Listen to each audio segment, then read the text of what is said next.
Hello and welcome to another video from Sustenance and Cover, the only channel you need to not only survive the current apocalypse but actually enjoy it. And today's little video is going to be about wetlands permaculture food crops.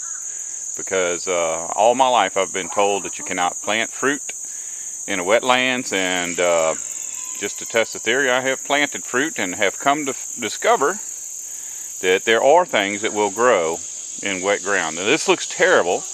And a lot of that is because I can't push a lawnmower through here. There's not anything I can push through here that wouldn't sink because it's just mud. But in any case, I'm going to show you a few things. This is taro.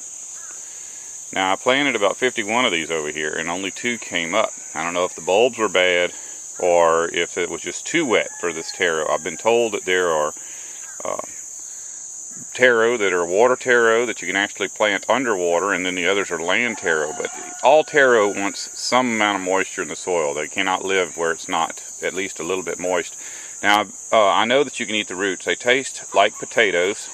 They are deadly poison if you eat them raw, but if you just slice them up and boil them, or I've had them baked, I've had them fried, no problem. But if you just take even a little drop of that sap and put it in your mouth, your throat will just swell up from the oxalic acid that's in it.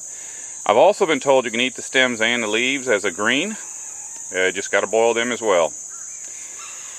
Now over here, you can't hardly see it. This is a Japanese persimmon. Japanese persimmons are not a wetlands plant from what I understand.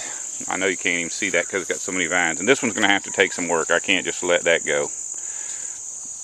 But in any case, in America, all Japanese persimmons that you buy are grafted, and they're grafted to native persimmons, which are a wetlands plant. You can see native persimmons growing in standing water, so probably these Japanese persimmons could take standing water as well. It's a very good wetlands plant. Now another one, incredibly good plant for seasoning, is this Bay Laurel, or a sweet bay. It's actually, I think, what is it called? Sweet Bay Laurel. But these leaves, the way you can identify them, you know, because a lot of bays look the same. Just take the leaf, crush it up, and sniff it. It's very, very aromatic. We use them for making red beans. You can make any kind of a soup with it. I've never just made tea to drink out of it, but you probably could do that too.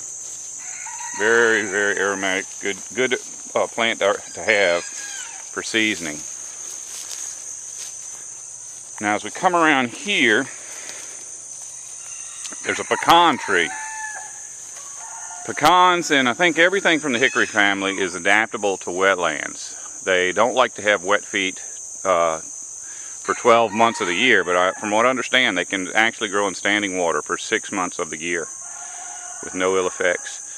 And in the hickory family, that's black walnuts, hickories, and pecans. I have experience with the pecans and hickories in wetlands. I've got a black walnut, but I've got it planted in a dry area.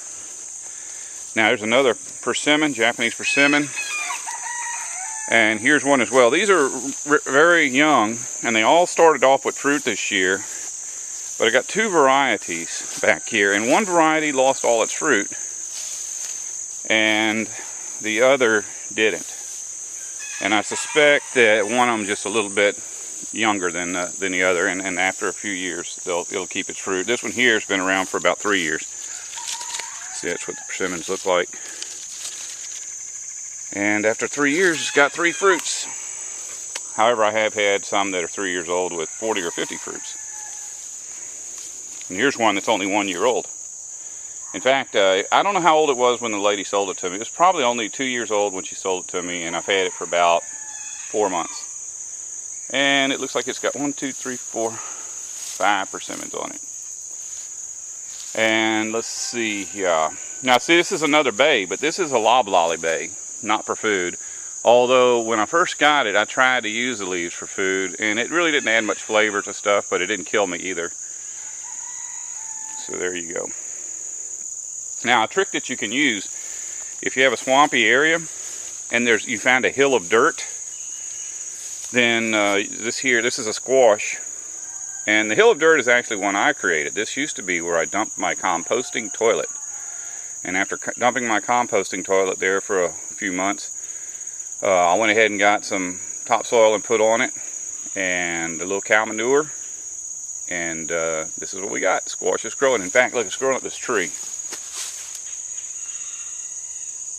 And to anybody that wants to badmouth me for growing food out of my poop, I highly recommend you read the Humanure Handbook about how to safely use the debris from your composting toilet to produce food. And there's a lot of these. Look, it's not just a plant. There's a lot of squash in here. Let's see if I can find one you can see.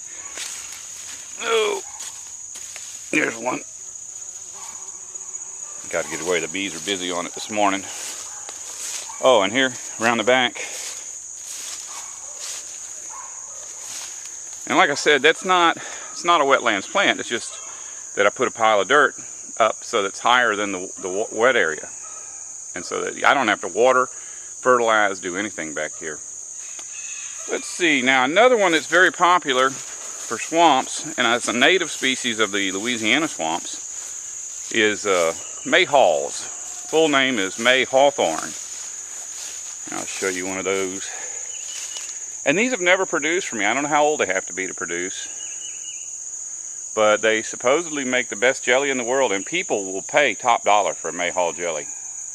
So much so that people who make plum jelly will label it as Mayhaw just so they can sell it for a higher price. And let's see, there's one more out here that I've got started. No, there's two more. Here is a mulberry tree. And it looks rather sad, but it's really healthy. The tops are very green. And we did get mulberries off of this tree. Wetlands plant.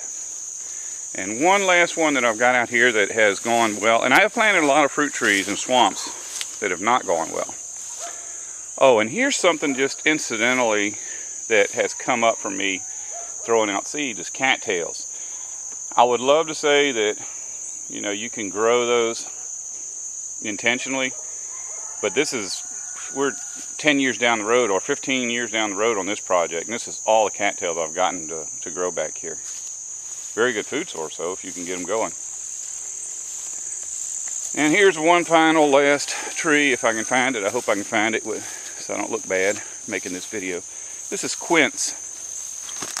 Quince is in the palm family, which is apples and pears. And it actually makes like a huge pear, but it's super, super chewy and super sour. But if you've got wetlands, you can't be all that picky. You've got to grow what you can grow. Oh well, it's a swamp, but we're working with it. You don't want to survive?